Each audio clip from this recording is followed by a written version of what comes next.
Sud Radio Regard de Femme, Michel Viannès. Et c'est l'heure de vous retrouver, Michel Viannès. Bonjour. Bonjour Maxime. On ne change pas une équipe qui gagne, on vous retrouve pour vos regards de femmes. Et cette semaine, on commence pour la rentrée avec le portrait de Betty Lashgar, condamnée à 3 ans de prison pour un t-shirt.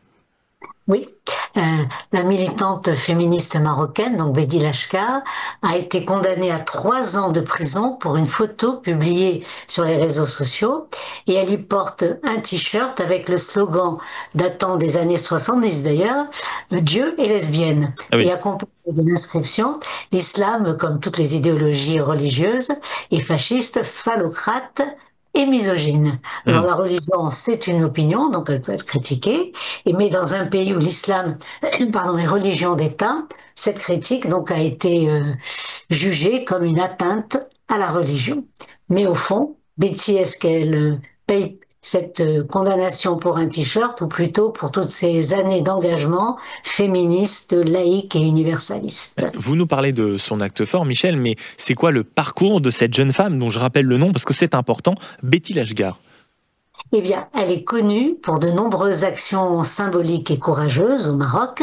D'abord, dès 2009, pendant le Ramadan, elle participe à un pique-nique militant pour déjeuner et défendre le droit de ne pas jeûner, justement, alors que le code pénal marocain punit ce choix.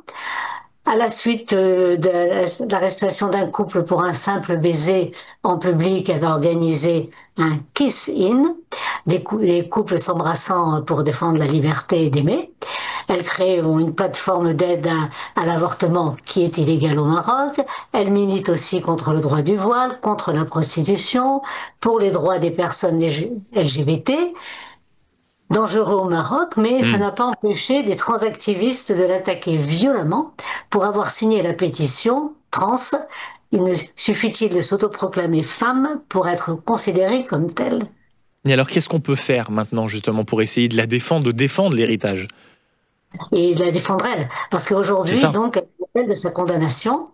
Et de nombreuses voix s'élèvent en sa faveur, donc je pense au Front féministe international, mais beaucoup d'autres associations de droits des femmes en France et dans le monde, et on réclame sa libération immédiate. Et donc, par ailleurs, je signale qu'une pétition est en ligne sur change.org, libérer Betty Lashgar, et j'invite les auditeurs et auditrices à la signer, parce que défendre Betty, c'est défendre la liberté de conscience, la liberté d'expression, le droit de critiquer les religions, et surtout, le courage d'être libre. Et le courage d'être libre, vous l'êtes, rien qu'en évoquant ce sujet. Merci beaucoup, Michel Viannès, qu'on vous retrouve tous les week-ends dans cette matinale. Merci à vous d'avoir été avec nous ce matin. Merci Maxime.